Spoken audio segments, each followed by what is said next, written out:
بسم اللہ الرحمن الرحیم بسم اللہ الرحمن الرحیم الحمد للہ والصلاة علی اہلہا۔ عزیز طلبہ السلام علیکم ورحمۃ اللہ وبرکاتہ۔ شرح المعول کتاب الصلاۃ درس نمبر 322 میں سجود کی رکنیت کی تحقیق پیش کی جائے گی۔ نماز کے مبطلات اور طرق کا تذکرہ ہو رہا تھا اور سجود کے رکن ہونے کی تحقیق پیش کرنا چاہتے ہیں۔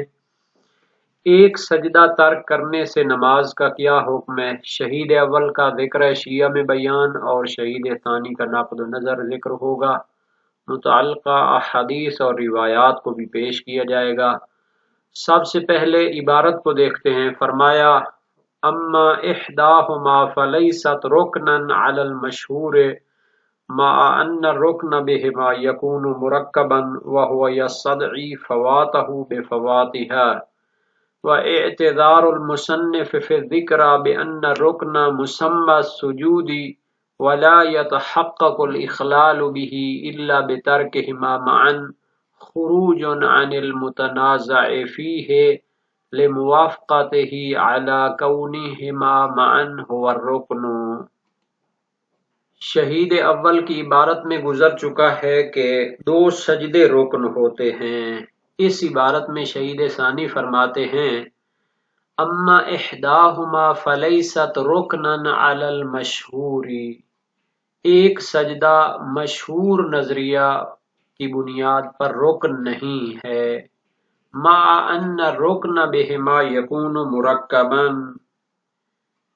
یہ تو واضح ہے کہ مشہور فقہائے شیعہ ایک سجدے کو رکن نہیں سمجھتے، لیکن ایک چیز کو سمجھنا بہت ضروری ہے کہ اگر دو سجدے رکن ہوں مل کر اور ایک سجدہ وہ رکن نہ ہو تو اس کا مطلب یہ ہوگا کہ اگر دونوں سجدے بھول کر چھوڑ دیے جائیں تو نماز باطل ہوگی، اگر ایک سجدہ چھوڑا جائے، ایک سجدہ انجام دیا جائے تو پھر نماز باطل نہیں ہوگی۔ شہید ثانی اس عبارت میں اشکال اپنی تحقیق پیش کرنا چاہتے ہیں۔ مع ان الرکن بہما یکون مرکبا، جب دونوں سجدے مل کر رکن ہوتے ہیں تو مرکب اور دونوں سجدے جو ہیں وہ کیا ہوگا؟ رکن ہوگا۔ اور ایک عقلی قاعدہ ہے کہ جب مرکب کا کوئی جز منتفی ہو جائے تو پھر وہ مرکب خراب ہو جاتا ہے، منتفی ہو جاتا ہے۔ مثال کے طور پر کوئی شربت بنایا جائے تو اب اس کے جتنے بھی اجزاء ہیں اگر وہ کوئی ایک جز بھی خراب ہو جائے گا، نہیں ہوگا تو وہ مرکب نہیں بنے گا، کوئی اور چیز بن جائے گی۔ تو اگر ہم کہیں کہ دونوں سجدے مل کر رکن ہوتے ہیں تو اس سے بھی لازم آتا ہے کہ اگر ایک سجدہ کم ہو جائے تو وہ مرکب اور رکن خراب ہو جائے۔ مع ان الرکن بہما یکون مرکبا، رکن دو سجدے ہوتے ہیں اور مرکب مجموعہ دو سجدے وہ رکن ہوتا ہے۔ وہو یستدعی فواتہ بفواتہا، اس کا تقاضا یہ ہے کہ وہ رکن فوت ہو جائے، بفواتہا، ایک سجدہ جب کیا ہو فوت ہو۔ یعنی عقلی قاعدہ ہے کہ اگر دونوں سجدوں سے مرکب وہ رکن ہوتا ہے تو پھر جب ایک سجدہ بھی اندر سے کم ہوا تو وہ مرکب نہیں رہا، وہ ناقص ہو گیا۔ تو یہ ایک عقلی اشکال کیا ہے شہید ثانی نے۔ وَاعْتِذَارُ الْمُصَنِّفِ فِي الذِّكْرِ بِأَنَّ الرُّكْنَ مُسَمَّى السُّجُودِ وَلَا يَتَحَقَّقُ الْإِخْلَالُ بِهِ إِلَّا بِتَرْكِهِمَا مَعًا خُرُوجٌ عَنِ الْمُتَنَازَعِ فِيهِ۔ شہید ثانی فرماتے ہیں شہید اول نے اپنی کتاب ذکر شیعہ میں اس عقلی اشکال کا جواب دینے کی کوشش کی ہے اور یہ اس کی عذر پیش کیا ہے اور اس کا ایک تعویل پیش کی ہے کہ رکن مسمع سجود ہے، یعنی سجدے کا نام صادق آ جائے یہی رکن ہے۔ اب دونوں سجدے جب نہیں ہوں گے لیکن ایک سجدہ ہوگا تو مسمع سجود موجود ہوگا، تو یہی کافی ہے اور پھر نماز باطل نہیں ہوگی۔ وَلَا يَتَحَقَّقُ الْإِخْلَالُ بِهِ إِلَّا بِتَرْكِهِمَا مَعًا، مسمع سجود میں خلل واقع نہیں ہوتا مگر جب دونوں سجدوں کو چھوڑا جائے۔ تو گویا شہید اول اپنی کتاب ذکرہ میں اس عقلی اشکال کا جواب دینا چاہتے ہیں کہ مسمع سجود رکن ہے، وہ امر کلی کہ اگر ایک سجدہ بھی ہو تو اس کے ضمن میں بھی وہ ثابت ہو جاتا ہے۔ سجدے کا نام صادق ہے، پس جب ایک سجدہ موجود ہوگا تو مسمع سجود موجود ہوگا اور رکن پھر منتفی نہیں ہوا۔ ہاں اگر دونوں سجدے چھوڑ دیے جائیں تو پھر وہ کیا ہے، رکن ختم ہو جاتا ہے، چونکہ اصلا مسمع سجدہ بھی موجود نہیں ہوگا۔ شہید ثانی اس کا جواب دیتے ہیں، خروج عن المتنازع فیہ، شہید اول ذکرہ میں اس عقلی اشکال کا جواب دیتے ہوئے اس مورد بحث سے ہی خارج ہو جاتے ہیں، محل نزاع سے ہی خارج ہو جاتے ہیں، چونکہ انہوں نے ذکرہ میں بھی رکن ہونے کے بارے میں مشہور کے نظریے کو قبول کیا ہوا ہے اور وہاں پر وہ مان چکے ہیں کہ مجموعہ دو سجدے جو ہوں گے وہ رکن ہوں گے۔ تو جناب علی جب آپ کہتے ہیں کہ دو سجدے مل کر رکن ہوتے ہیں تو جب ایک سجدہ اندر سے کم ہوا تو دو سجدے تو نہ رہے، مرکب ناقص ہو گیا۔ بس بعد میں آپ اس مشکل اور اس اشکال کو حل کرتے آپ نے نظریہ ہی چینج کر لیا اور کہنے لگے کہ رکن جو ہے مسمع سجدہ ہے جس پر سجدے کا نام صادق ہے، نہ کہ مجموعہ دو سجدے اور مرکب جو دو سجدوں کا ہو وہ رکن ہوتا ہے۔ تو یہ آپ نے کیا کیا ہے، اشکال کا حل پیش کرنے کی بجائے محل نزاع کو چھوڑ دیا ہے، لموافقتہ علی کونہما معا هو الرکن، چونکہ خود شہید اول موافقت کر چکے ہیں اسی کتاب ذکرہ میں علی کونہما معا کہ دونوں سجدے مل کر هو الرکن وہ رکن ہوتے ہیں، جو کہ مشہور کا نظریہ ہے۔ وَهُوَ يَسْتَلْزِمُ الْفَوَاتَ بِإِحْدَاهُمَا، اور جب آپ دو سجدے مل کر اس کو رکن قرار دیتے ہیں تو اگر ایک سجدہ کیا ہو جائے، کم ہو جائے تو اس سے کیا ہو جاتا ہے، رکن منتفی ہو جاتا ہے، رکن خراب ہو جاتا ہے۔ تو اس سے تو لازم آتا ہے کہ وہ ایک سجدے کے فوت ہونے سے ہی کیا ہو جائے، کم ہو جائے۔ فَكَيْفَ يَدَّعِي أَنَّهُ مُسَمَّاهُ، پھر یہاں آ کر کے ایسے دعویٰ کر دیتے ہیں کہ رکن مسمع سجدہ ہے، دو سجدے معاً سجدہ رکن نہیں ہیں۔ تو آپ نے مشہور کے نظریے کو مان کر اس پر آنے والے اشکال کو حل کرنا ہے، نہ کہ محل نزاع کو چینج کر دینا ہے۔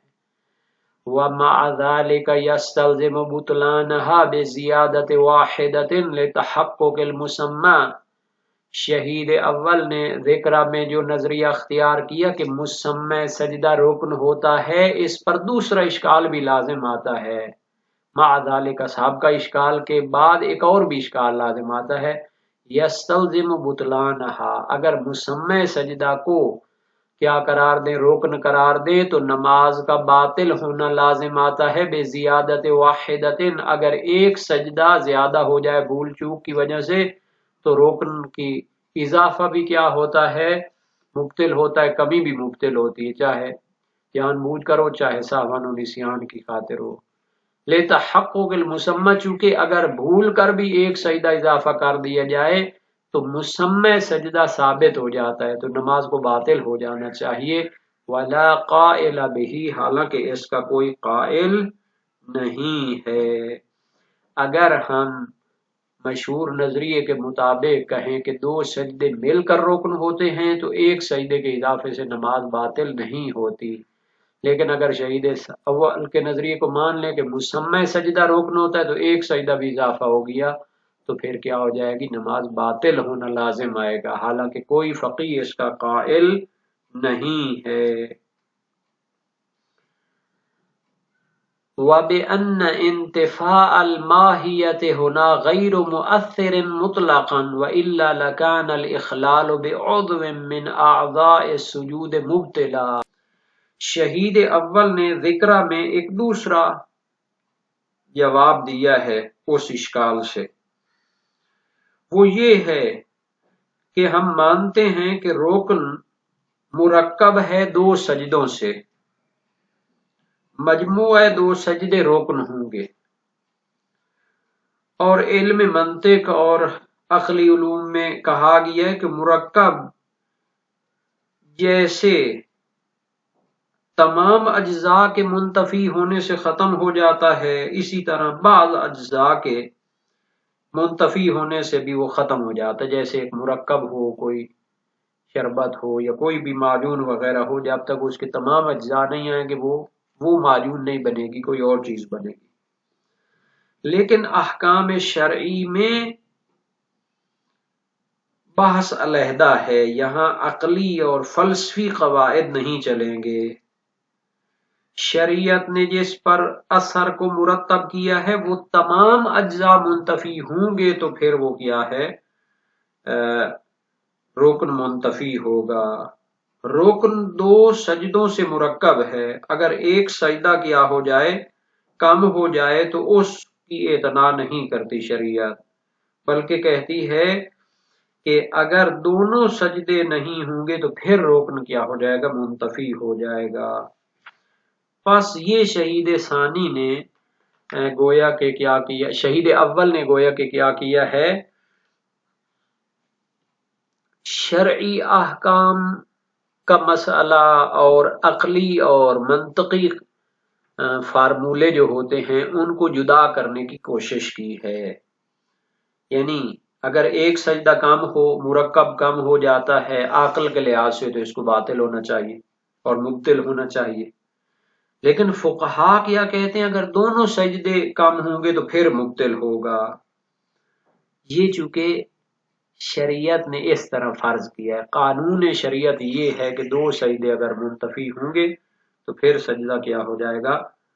رکن وہ کم ہو جائے گا۔ شاہد اس کے لیے پیش کرتے ہیں، اگلے عبارت میں آئے گا، اس کو ترجمہ کر لیتے ہیں۔ وَبِأَنَّ انتفاء الْمَاهِيَّةِ هُنَا غَيْرُ مُؤَثِّرٍ مُطْلَقًا، یعنی ماہیت کا انتفاع اور کم ہونا بطور مطلق مؤثر نہیں ہے، یعنی اگر ایک سجدہ کم ہو جائے تو پھر اس کو مخل اور مبطل قرار نہیں دیا گیا، بلکہ اگر دونوں سجدے کیا ہوں گے؟ کم ہوں گے تو شریعت کی نظر میں پھر رکن کم ہوگا۔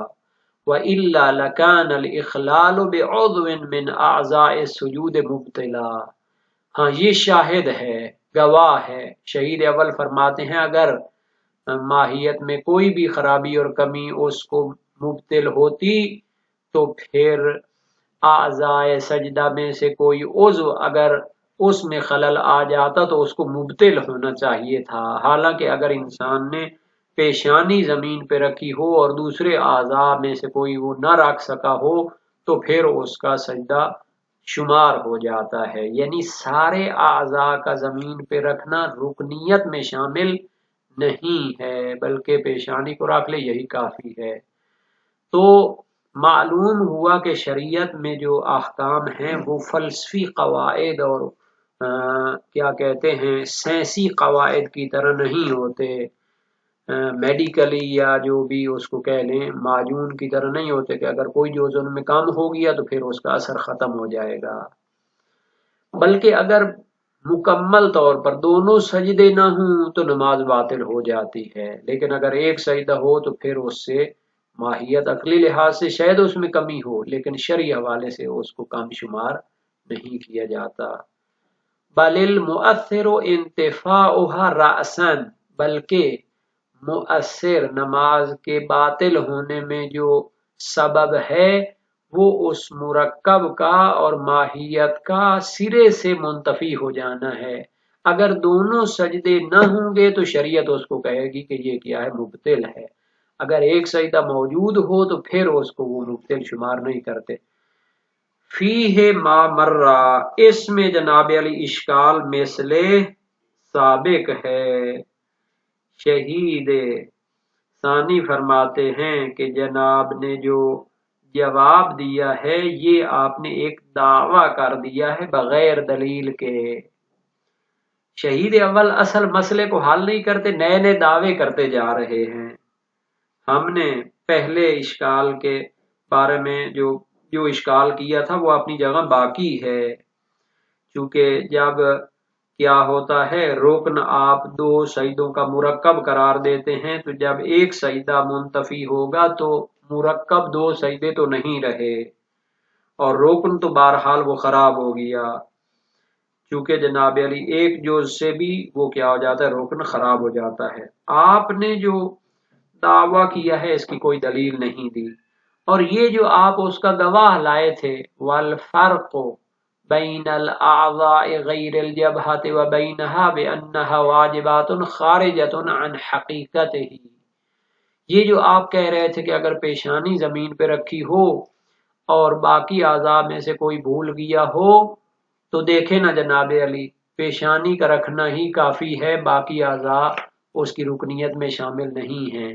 تو شہید ثانی فرماتے ہیں یہ فرق تو ہمیں بھی پتہ ہے جناب، فرق ہے اعضاء کے درمیان، غیر الجبہۃ اگر پیشانی کے علاوہ اعضاء چھوٹ جائیں تو ان کا علیحدہ حکم ہے، وبینہا اور اگر خود پیشانی کو رکھنا بھول جائیں تو اس کا علیحدہ حکم ہے، بانہا واجبات خارجۃ عن حقیقتہ، یہ جو پیشانی کے علاوہ اعضاء کو زمین پر رکھنا ہے تو یہ واجبات ہیں اور حقیقت سجدہ سے کیا ہے خارج ہیں، رکن کی حقیقت سے خارج ہیں۔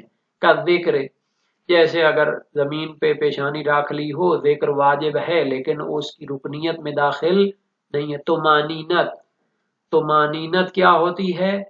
یعنی ذکر سجدہ کے وقت آرام اور سکون کی حالت میں ہونا، تو یہ بھی واجبات میں سے ہے، اس کی ماہیت اور حقیقت میں داخل نہیں ہے۔ دونہا، لیکن جبہہ جو ہوتی ہے پیشانی کا زمین پہ رکھنا یہ سجدے کی ماہیت اصلی میں شامل ہے، اس وجہ سے اگر پیشانی کو رکھ دیے جائے تو سجدہ متحقق ہو جاتا ہے، لیکن دوسرے اعضاء چونکہ واجبات ہیں آداب میں سے ہے تو اگر وہ کیا ہے جان بوجھ کر چھوڑے تو مبتل ہے، لیکن اگر بھول کر چھوڑ دیں تو پھر وہ کیا ہے مبتل نہیں ہے، چونکہ اس کی صورت میں رکن کم نہیں ہوتا۔